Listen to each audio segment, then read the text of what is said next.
성공한 장모의 자존심. 그 여자는 세상을 두 종류로 나눴습니다. 성공한 사람과 실패한 사람. 그리고 딸의 남자친구는 후자였죠. 안녕하세요. 오늘은 많은 분들이 공감하실 이야기를 들려드리려 합니다. 흙수저에서 시작해 중소기업 회장까지 올라간 한 여성의 이야기. 그리고 그녀가 절대 인정하지 않았던 사위와의 10년 전쟁입니다.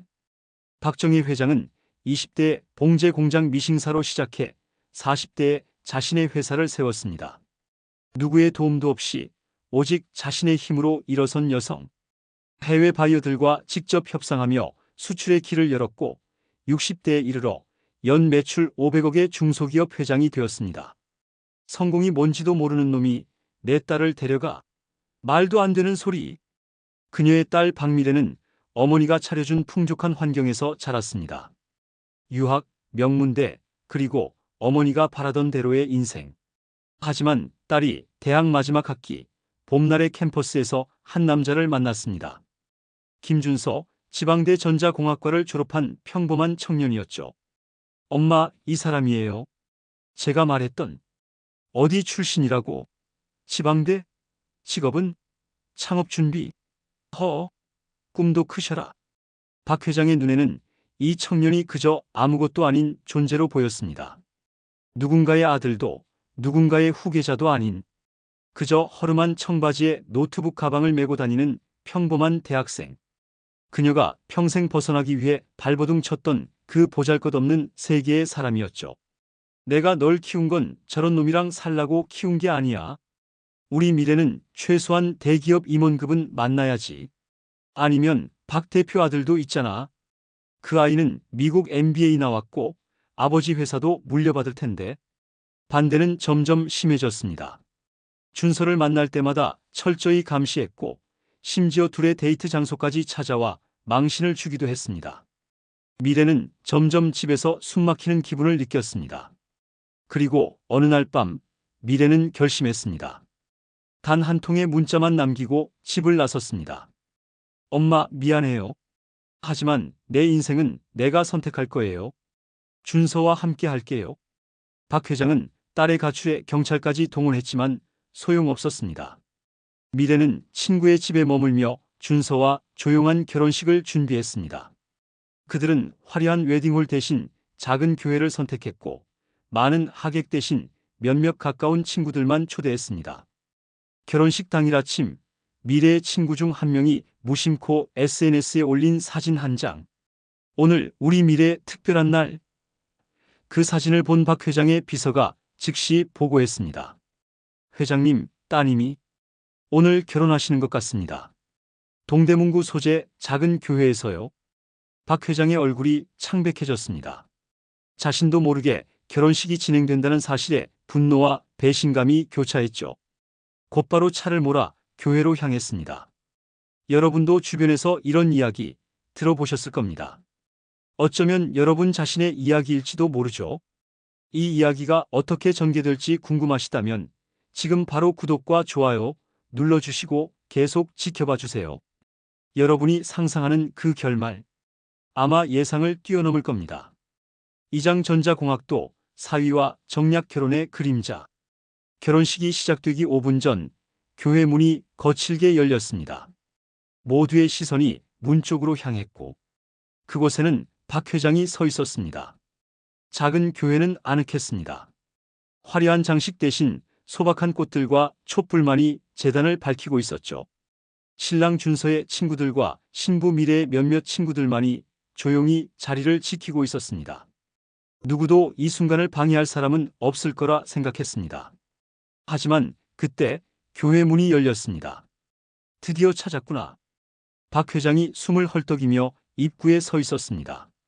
그녀의 눈에는 분노와 배신감이 가득했습니다. 평소 완벽한 모습을 유지하던 그녀지만 지금은 머리카락이 흐트러지고 화장도 제대로 되어 있지 않았습니다. 딸의 결혼 소식을 듣자마자 달려온 것이 분명했죠. 미래야, 이게 무슨 짓이니? 엄마도 모르게 결혼을 하다니. 미래는 웨딩드레스 차림으로 제단 앞에 서서 어머니를 바라보았습니다. 그녀의 눈에는 두려움과 함께 굳은 결심이 담겨 있었습니다. 엄마, 오셨네요. 박 회장은 성큼성큼 앞으로 걸어 나왔습니다. 하객들은 모두 얼어붙은 듯 자리에서 일어서지도 못했습니다. 여러분 모두 들으세요. 이 결혼은 안 됩니다. 내 딸은 아직 어려요. 판단력이 흐려진 거예요. 준서가 한 걸음 앞으로 나섰습니다. 그의 얼굴은 긴장으로 굳어 있었지만 목소리는 의외로 차분했습니다. 장모님, 저희 결혼을 반대하시는 이유를 알고 있습니다. 제가 미래 씨에게 부족하다는 걸 저도 잘 압니다. 박 회장은 비웃음을 지었습니다. 알면 왜 이러는 거니? 너 같은 사람이 내 딸과 결혼하면 불행해질 뿐이야. 내가 얼마나 힘들게 살아왔는지 나도 다 알아. 하지만 내 딸은 그런 고생을 겪게 하고 싶지 않아. 엄마. 미래가 소리쳤습니다. 준서 씨가 어떤 사람인지 엄마가 어떻게 알아요? 그동안 만나보지도 않았잖아요. 한번 제대로 대화해 본 적도 없으면서.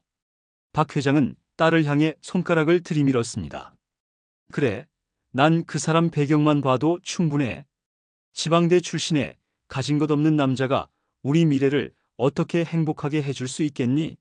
내가 얼마나 힘들게 너를 키웠는데. 그때 목사님이 조심스럽게 끼어들었습니다. 회장님, 여기는 하나님의 집입니다. 좀 더 차분하게. 목사님, 죄송합니다만 이건 가족 문제입니다. 박 회장이 단호하게 말했습니다. 그리고 다시 미래를 향해 손을 내밀었습니다. 미래야, 지금이라도 생각을 바꿔. 엄마랑 집에 가자. 아직 늦지 않았어. 미래는 고개를 저었습니다. 눈물이 그녀의 볼을 타고 흘러내렸지만 목소리는 단단했습니다.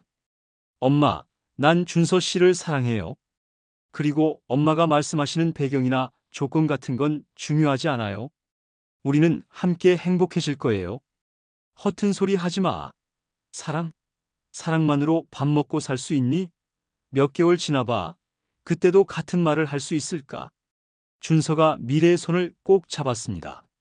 장모님, 저는 미래 씨를 정말 사랑합니다. 그리고 제 모든 것을 바쳐 행복하게 해줄 겁니다. 지금 당장 제가 가진 게 많지 않다는 것도 압니다. 하지만 그만, 더 듣고 싶지 않아. 박 회장이 손을 들어 준서의 말을 막았습니다. 내 딸이 당장 이 자리를 떠나지 않는다면 난 더 이상 너를 딸로 인정하지 않을 거야. 내 회사도 내 재산도 모든 것에서 너를 지울 거야. 알겠니? 교회 안은 숨막히는 침묵에 휩싸였습니다. 모두의 시선이 미래에게 향했고 그녀는 잠시 눈을 감았습니다. 그리고 천천히 눈을 뜨며 말했습니다. 엄마, 정말 미안해요. 하지만 저는 제 인생을 살기로 했어요. 박 회장의 얼굴이 창백해졌습니다. 그녀는 한 번도 거절당해 본 적이 없었습니다. 특히 자신의 딸에게서는. 그래, 내 선택이구나. 그녀의 목소리는 얼음처럼 차가웠습니다. 하지만 기억해, 이 선택의 결과는 내가 책임져야 해. 힘들어도 내게 돌아오지 마. 박 회장은 마지막으로 딸을 노려보고는 교회를 나갔습니다. 문이 닫히는 소리가 마치 천둥처럼 울려 퍼졌습니다. 미래는 눈물을 흘리며 준서의 품에 안겼습니다. 괜찮을까요? 우리 정말 잘할 수 있을까요? 준서는 그녀의 등을 토닥이며 속삭였습니다. 걱정 마. 우리는 반드시 해낼 거야. 내가 증명해 보일게. 결혼식은 예정대로 진행되었습니다. 화려하지 않았지만 진심 어린 축복 속에서 두 사람은 부부가 되었습니다. 그리고 그날 밤 작은 월세 원룸에서 시작된 그들의 신혼생활. 미래는 자신의 명품 가방들을 팔아 몇 개월치 생활비를 마련했고 준서는 계약직으로라도 당장 일자리를 구하기 위해 발버둥 쳤습니다. 아무도 이들의 미래를 낙관하지 않았습니다. 특히 박 회장은 딸에게 연락도 하지 않았지만 몰래 사람을 보내 두 사람의 형편을 살폈습니다. 곧 망할 거야. 그때 내 딸만 구해줄 거야. 상상해보세요. 모든 것을 버리고 사랑을 선택한 순간 그 선택이 정말 옳았는지 의심이 들기 시작할 때 이 두 사람의 이야기가 궁금하시다면 지금 바로 구독과 좋아요, 알림 설정까지 해주세요. 실제 비슷한 경험이 있으신 분들의 댓글도 기다리고 있겠습니다. 3장 결혼식장의 배신과 도망. 사랑의 대가는 때로 모든 것을 잃는 것입니다. 하지만 진짜 질문은 그것이 과연 가치가 있느냐는 것이죠. 결혼식은 간소하게 마무리되었습니다. 박 회장이 떠난 후 하객들은 어색한 분위기 속에서도 신랑 신부를 진심으로 축하해 주었습니다.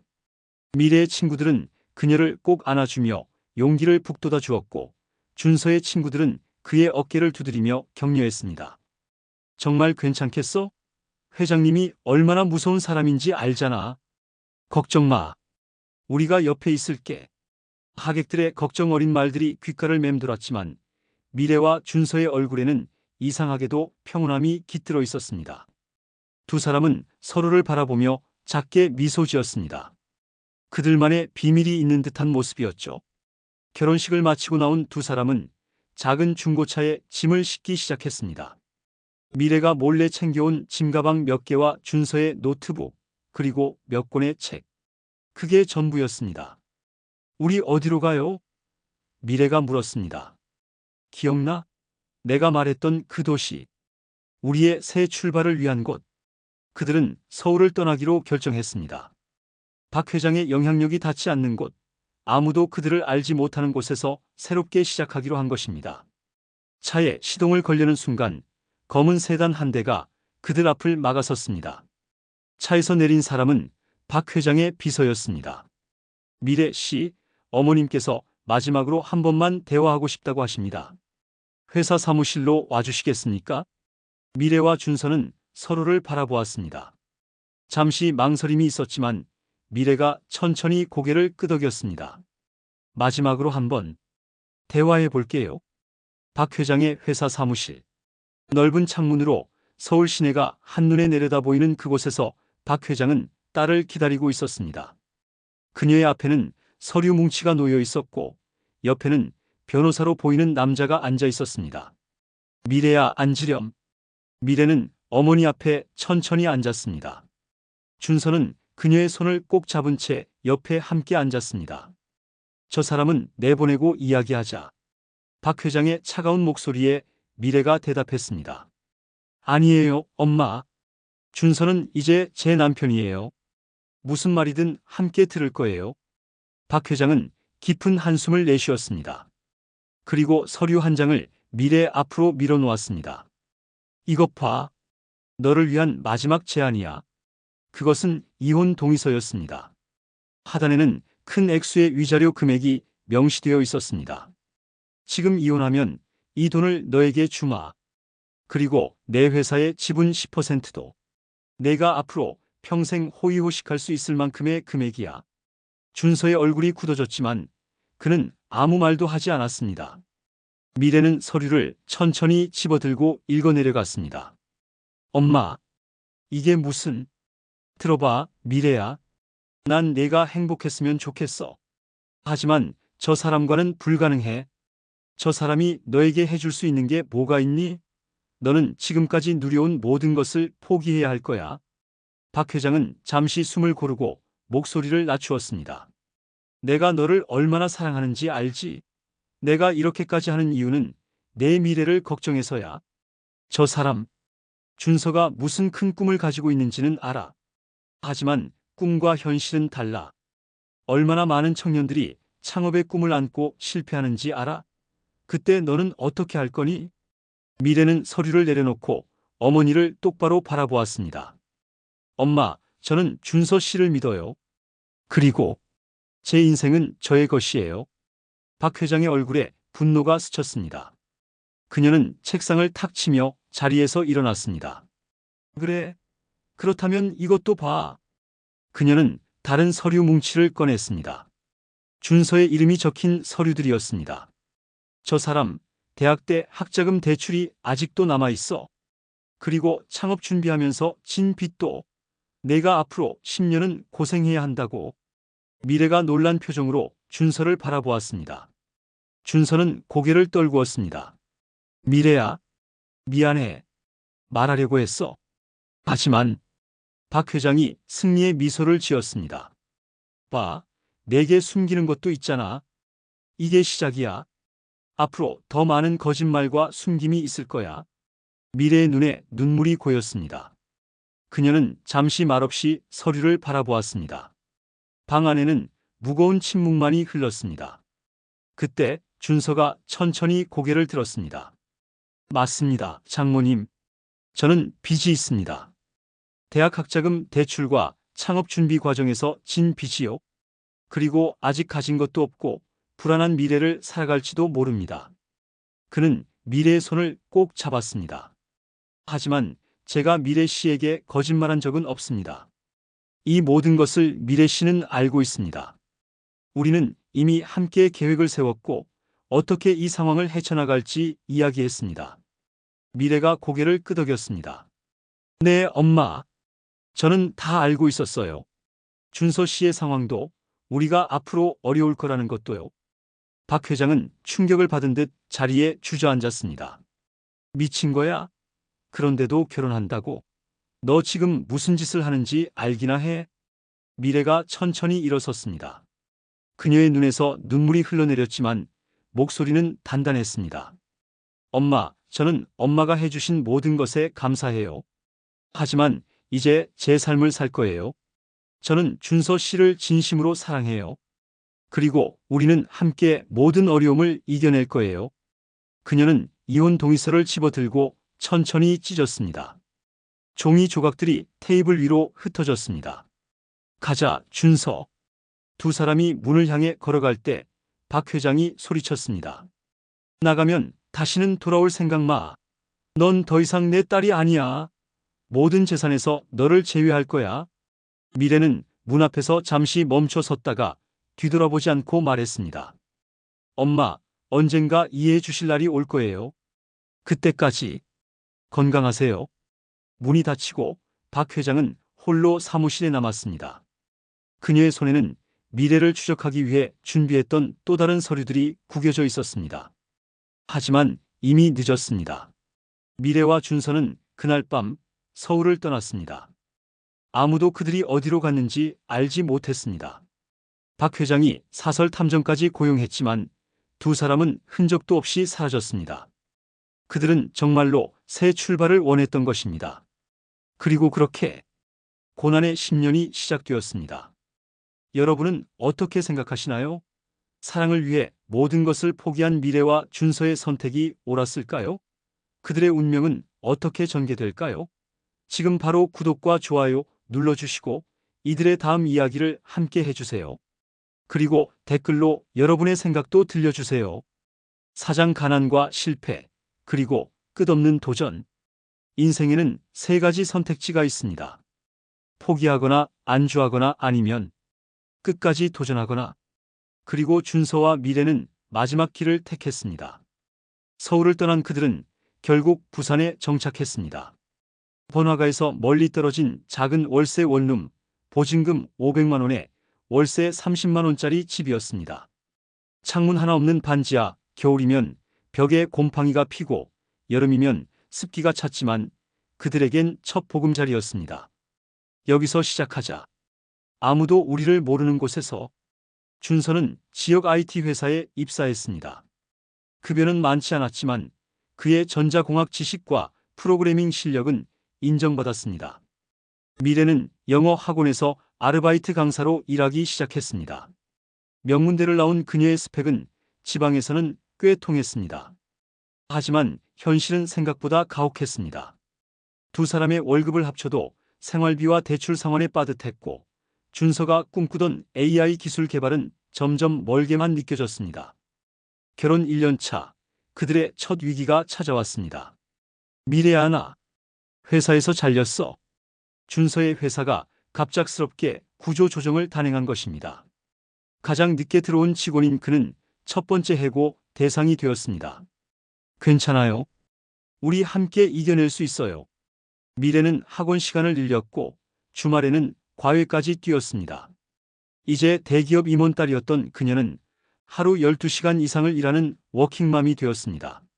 준서는 프리랜서 프로그래머로 작은 일감들을 받아 하루 종일 코딩을 했습니다. 밤이면 그는 자신의 AI 프로젝트를 조금씩 진행했습니다. 작은 테이블에 노트북을 켜고 밤새 코드를 작성하는 모습이 일상이 되었죠. 여보, 너무 무리하지 마요. 괜찮아. 이게 우리의 미래야.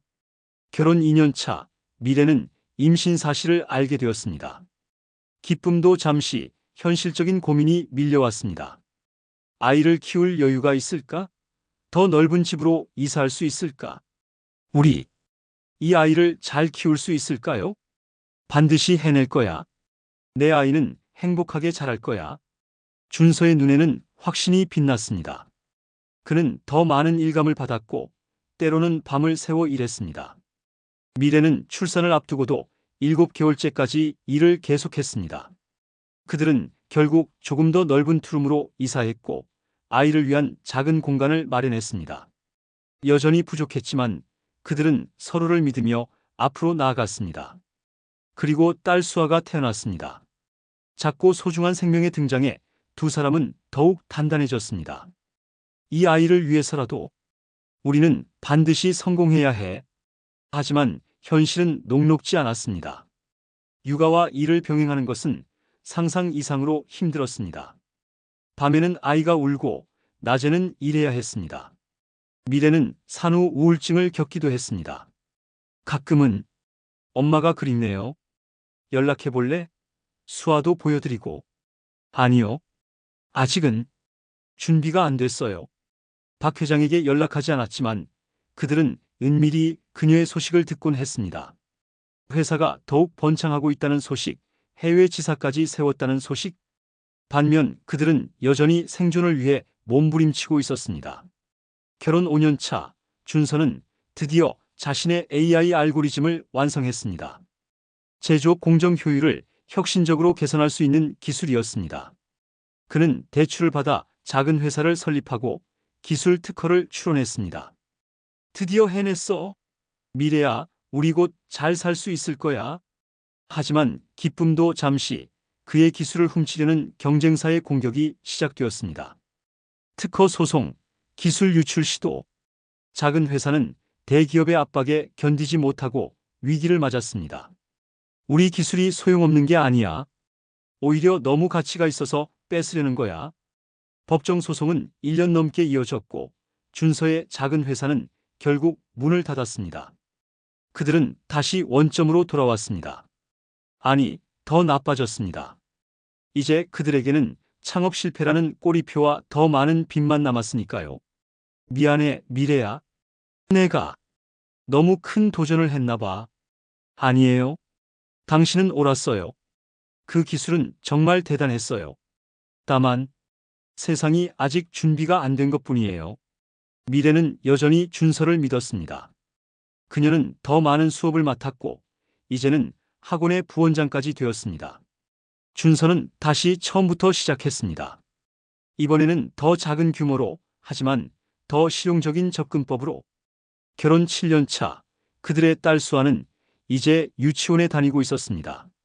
똑똑하고 밝은 아이였지만 때론 친구들의 화려한 생일 파티나 비싼 장난감을 보며 부러워하기도 했습니다.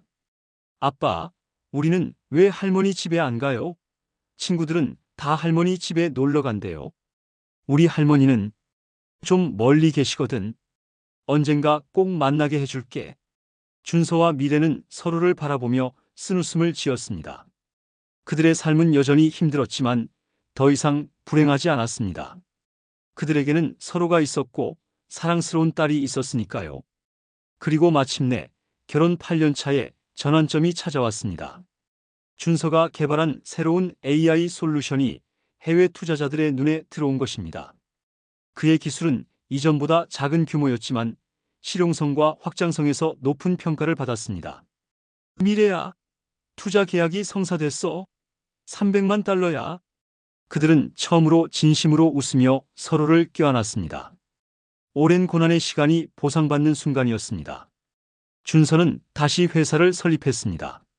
이번에는 더 철저한 준비와 든든한 자금력을 바탕으로 회사는 빠르게 성장했고 1년 만에 직원 수가 30명으로 늘어났습니다. 그들은 마침내 전세로 아파트로 이사할 수 있었고 수아에게 그녀만의 방도 마련해 주었습니다.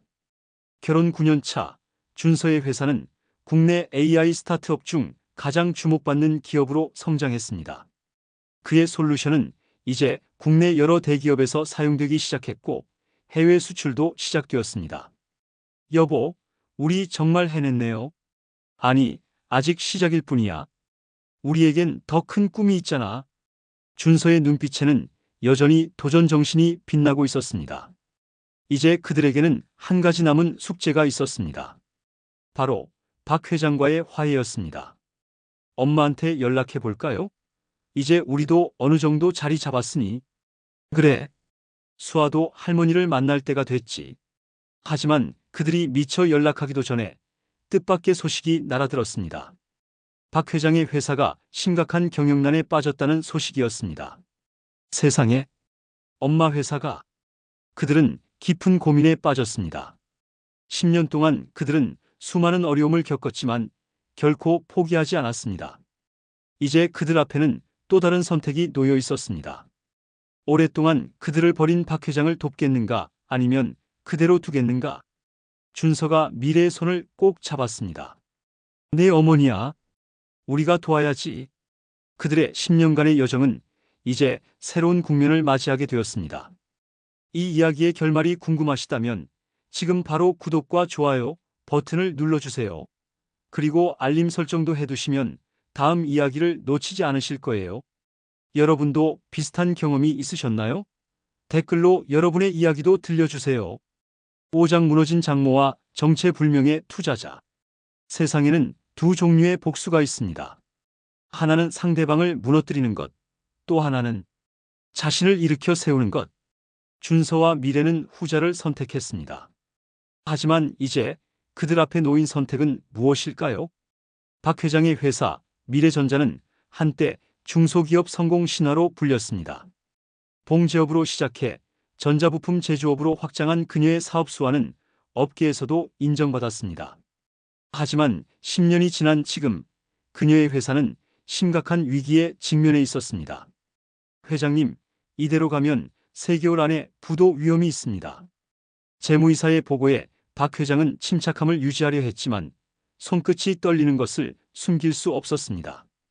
그녀는 이제 70대에 접어든 노인이었습니다. 10년 전보다 더 강인해 보이려 했지만 눈가의 주름과 굽은 어깨는 세월의 무게를 고스란히 보여주고 있었습니다. 어째서 이렇게 된 거지?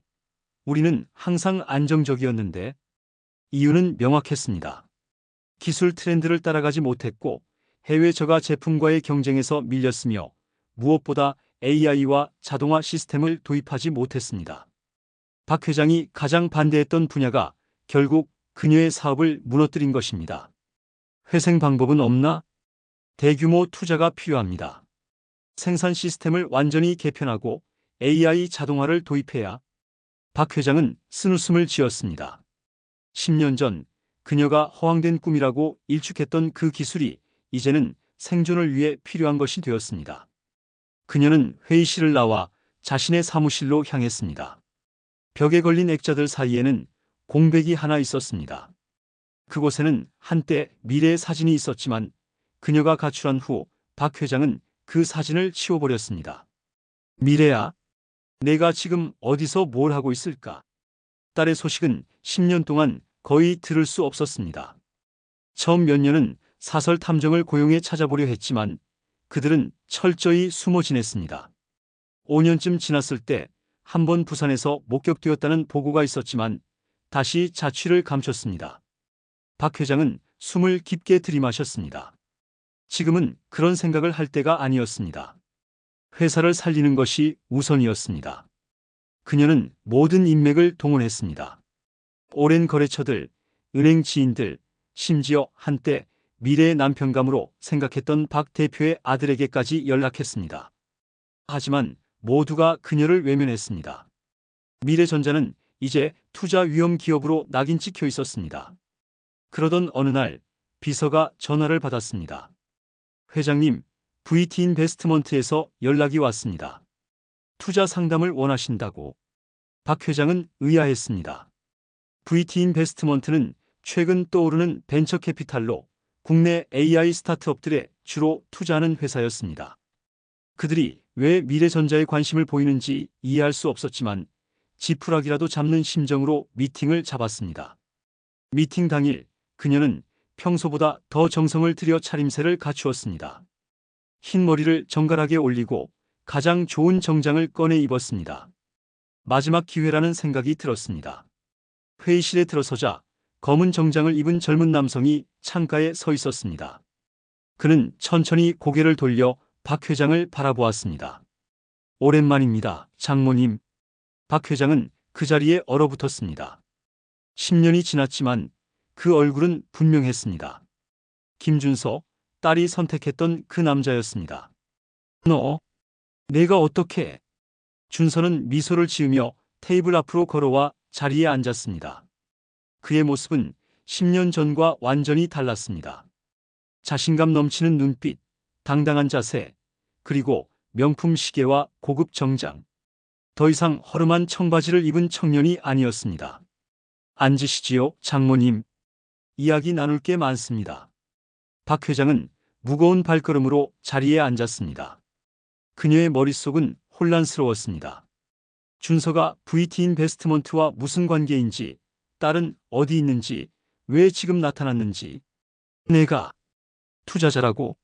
네, 저는 VT 인베스트먼트의 대표이자 주요 주주입니다. 준서는 노트북을 열고 화면을 박 회장 쪽으로 돌렸습니다. 화면에는 비전테크라는 회사의 로고와 함께 사업 현황이 표시되어 있었습니다. 제가 창업한 AI 솔루션 회사입니다. 현재 시가총액 3천억, 연 매출 500억, 해외 수출 비중 40%에 달하는 기업이죠. 박 회장의 눈이 커졌습니다. 그 숫자들은 현재 미래전자의 몇 배에 달하는 규모였습니다. VT 인베스트먼트는 우리 회사의 투자 부문입니다. 우리는 AI 기반 제조업에 특화된 기업들에 투자하고 있죠. 준서는 차분하게 설명을 이어갔습니다. 그는 10년 동안 어떻게 회사를 일궜는지, 어떤 기술을 개발했는지, 그리고 왜 성공할 수 있었는지를 차근차근 이야기했습니다. 그럼 미래는? 내 딸은 어디 있지? 준서의 얼굴에 따뜻한 미소가 번졌습니다.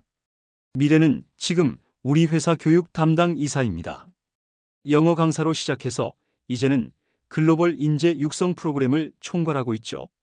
그리고 그는 휴대폰을 꺼내 사진 한 장을 보여주었습니다. 이 아이는 수아, 우리 딸입니다. 올해 초등학교 3학년이 됐습니다. 박 회장의 손이 떨렸습니다. 오랫동안 보지 못한 딸과 한 번도 만나보지 못한 손녀의 모습이 화면 속에서 환하게 웃고 있었습니다. 그녀의 눈가에 눈물이 맺혔습니다. 미래가 행복해 보이는구나. 네, 힘든 시간도 많았지만 우리는 행복합니다. 박 회장은 깊은 한숨을 내쉬었습니다. 그래서 내가 여기 온 이유는 뭐니? 복수? 내가 10년 전에 한 일에 대한 보복? 준서는 고개를 천천히 저었습니다. 아닙니다. 저는 미래전자에 투자하러 왔습니다. 박 회장은 믿을 수 없다는 표정으로 준서를 바라보았습니다. 우리는 장모님 회사의 잠재력을 봤습니다. 오랜 제조 노하우와 탄탄한 거래선은 여전히 큰 자산입니다. 다만 AI 기술과 자동화 시스템이 결합된다면 다시 경쟁력을 갖출 수 있을 거라고 봅니다. 그는 서류 한 장을 내밀었습니다. 투자 제안서였습니다. 총 300억 원 규모의 투자를 계획하고 있습니다. 단 조건이 있습니다. 박 회장은 서류를 받아들고 조건 부분을 읽었습니다. 그녀의 얼굴이 창백해졌습니다. 경영권을 넘기라고? 네, 회사 지분 51%와 경영권을 VT 인베스트먼트에 이전하는 조건입니다. 물론 장모님은 명예회장으로 남으시고 적절한 보상도 받으실 겁니다. 박 회장은 서류를 내려놓았습니다. 10년 전 그녀는 준서를 무일푼 사위라고 멸시했습니다. 그리고 지금 그 사위가 그녀의 회사를 인수하겠다고 제안하고 있었습니다. 인생의 아이러니가 느껴졌습니다. 왜 나를 도우려는 거니? 내가 너희에게 했던 일을 생각하면. 준서는 진지한 표정으로 대답했습니다. 이건 비즈니스입니다, 장모님. 감정적인 결정이 아닙니다. 미래전자의 잠재력을 높게 평가했기 때문이죠. 그리고 그는 잠시 말을 멈췄다가 계속했습니다. 미래가 여전히 어머니를 생각하고 있기 때문입니다. 박 회장의 눈에서 눈물이 흘러내렸습니다. 내가 딸을 다시 만날 수 있을까? 물론입니다. 사실 미래는 밖에서 기다리고 있습니다. 준서가 문을 향해 고개를 돌렸을 때 문이 천천히 열렸습니다. 그리고 그곳에 미래가 서 있었습니다. 10년이 지났지만 더 성숙해지고 자신감 넘치는 모습이었습니다. 엄마. 박 회장은 자리에서 일어나 딸에게 다가갔습니다. 두 사람은 말없이 서로를 바라보다가 천천히 포옹을 나눴습니다. 10년간의 단절과 아픔이 그 한 번의 포옹으로 치유될 수는 없었지만 적어도 시작은 할 수 있었습니다. 미안해, 미래야. 엄마가 너무 많이. 괜찮아요, 엄마. 우리 이제 다시 시작해요. 그리고 그렇게 새로운 장이 열렸습니다. 박 회장은 준서의 제안을 받아들였고 미래전자는 비전테크의 기술력을 바탕으로 새롭게 도약하게 되었습니다. 하지만 이것으로 모든 것이 끝난 것은 아니었습니다. 10년 동안 쌓인 상처와 오해는 하루아침에 해결될 수 없었고 무엇보다 박 회장의 마음속에는 여전히 작은 의심이 남아 있었습니다. 이게 정말 순수한 비즈니스 결정일까 아니면 10년 동안 계획한 완벽한 복수일까? 그 답은 다음 장에서 밝혀지게 됩니다. 정말 궁금하지 않으신가요? 이 이야기의 마지막 결말을 확인하고 싶다면 지금 바로 구독과 좋아요, 알림 설정까지 해주세요. 댓글로 여러분의 생각도 들려주세요. 박 회장과 준서, 그들의 진짜 속내는 무엇일까요? 6장 정체 공개, 그리고 한마디의 복수. 진정한 성공의 맛은 정상에 서는 순간이 아니라 그 과정에서 배운 교훈에 있습니다. 그리고 때로는 자신을 믿지 않았던 사람들에게 그 성공을 보여주는 순간에 있기도 합니다. 인수 계약 체결 후 한 달, 미래전자와 비전테크의 합병 기자회견이 열렸습니다. 업계 이목이 집중된 자리였습니다. 중견 제조기업과 신흥 AI 기업의 만남은 많은 이들의 관심을 끌기에 충분했죠. 기자회견장은 사람들로 가득 찼습니다. 카메라 플래시가 터지는 소리와 기자들의 소음이 뒤섞인 가운데 준서와 박 회장이 나란히 입장했습니다. 뒤이어 미래도 함께했습니다. 준서는 단상에 올라 마이크 앞에 섰습니다. 10년 전 결혼식장에서 쫓겨나던 초라한 청년의 모습은 온데간데 없고 이제 그는 당당한 CEO로서 수많은 기자들 앞에 서 있었습니다. 안녕하십니까? 비전테크 대표 김준서입니다. 오늘 미래전자와의 합병을 공식 발표하게 되어 기쁘게 생각합니다. 준서는 차분하게 합병의 의미와 앞으로의 비전에 대해 이야기했습니다. AI 기술을 접목한 새로운 제조 패러다임, 글로벌 시장 진출 계획, 일자리 창출 효과. 모두가 숨죽이며 그의 말을 경청했습니다. 이번 합병은 단순한 기업 인수가 아닙니다. 이는 전통적인 제조업의 노하우와 첨단 AI 기술의 만남이며 한국 제조업의 새로운 미래를 여는 출발점이 될 것입니다. 그의 말이 끝나자 기자들의 질문이 쏟아졌습니다. 김 대표님, 비전테크이 왜 하필 미래전자에 투자하기로 결정했습니까? 다른 더 건실한 기업들도 많았을 텐데요. 준서는 잠시 미소를 지었습니다. 그리고 미래와 박 회장을 바라보았습니다. 좋은 질문입니다. 사실 이 자리에서 한 가지 개인적인 이야기를 나누고 싶습니다. 기자들이 더욱 집중했습니다. 준서의 목소리가 조금 더 깊어졌습니다. 저는 10년 전 박정희 회장님의 사위가 되었습니다. 회견장이 술렁이었습니다. 기자들은 놀란 표정으로 서로를 바라보았고 카메라 플래시가 더욱 빠르게 터지기 시작했습니다. 당시 저는 지방대를 갓 졸업한 평범한 청년이었습니다. AI 기술로 세상을 바꾸겠다는 꿈은 있었지만 현실은 녹록지 않았죠. 그리고 장모님은 처음부터 저를 인정하지 않으셨습니다. 준서는 당시의 이야기를 차분하게 풀어갔습니다. 결혼 반대, 가출, 힘들었던 초기 생활, 그리고 끊임없는 도전과 실패, 그 후의 성공까지 10년간의 여정을 담담하게 이야기했습니다. 기자들은 숨소리도 내지 않고 경청했습니다. 이것은 단순한 기업 인수가 아닌 한편의 드라마였으니까요.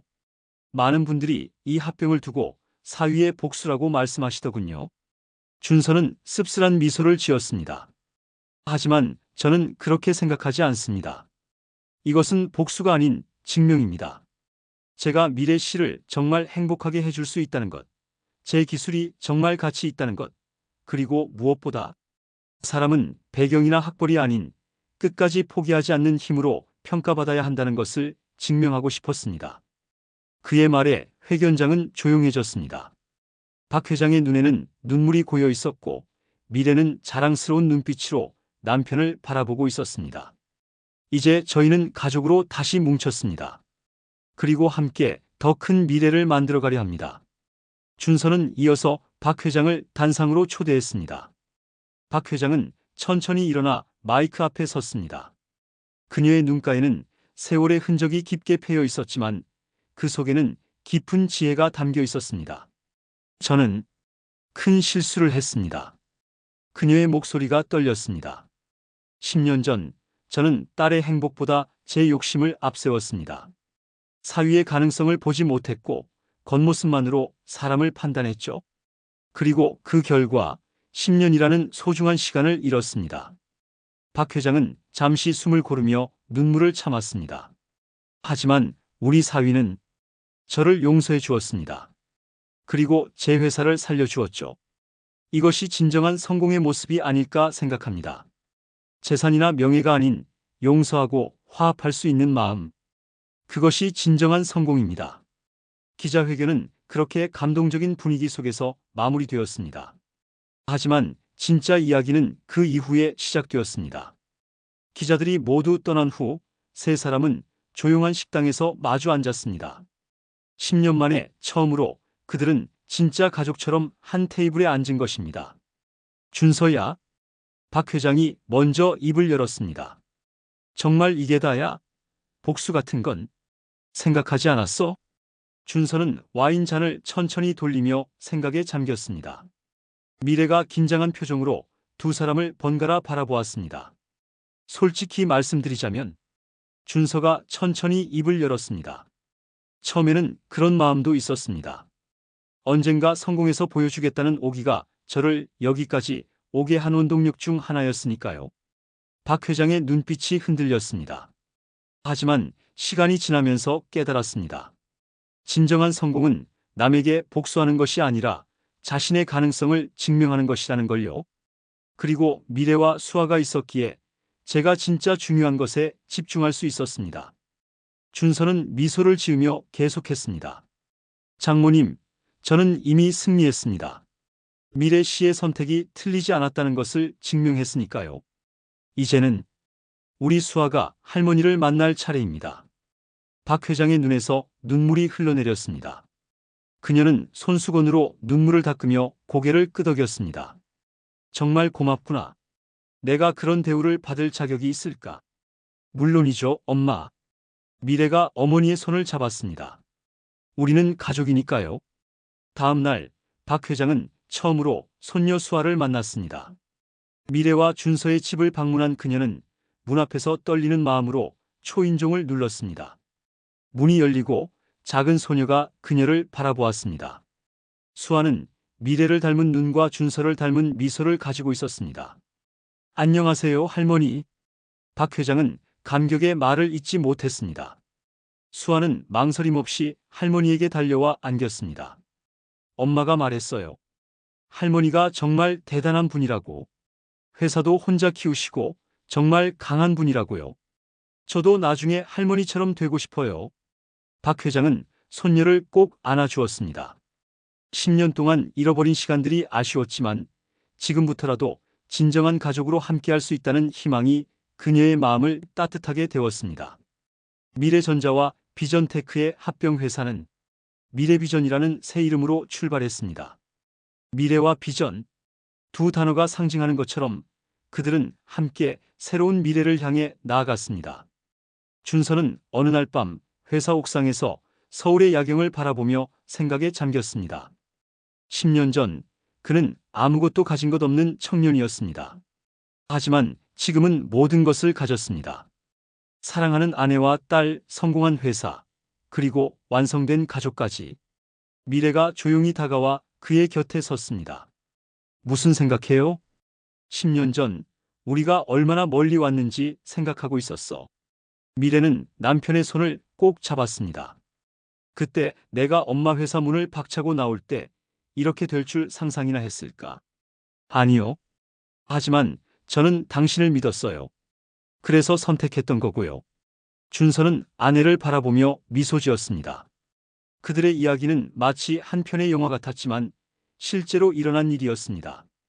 사랑과 끈기, 그리고 포기하지 않는 마음이 만들어낸 기적 같은 이야기. 가장 조용한 복수는 성공이다. 라는 말이 있어. 하지만 이제 난 알아. 진정한 성공은 복수가 아니라 화해와 용서를 통해 완성된다는 것을. 준서와 미래는 서로를 바라보며 미소 지었습니다. 그들의 10년 여정은 이제 새로운 시작을 향해 나아가고 있었습니다. 사랑하는 여러분, 어떤 어려움 속에서도 포기하지 마세요. 여러분의 꿈을 믿고 끝까지 도전하세요. 그리고 무엇보다 진정한 성공은 남을 이기는 것이 아닌 스스로를 증명하는 것임을 기억하세요. 이 이야기가 여러분에게 작은 용기와 위로가 되었기를 바랍니다.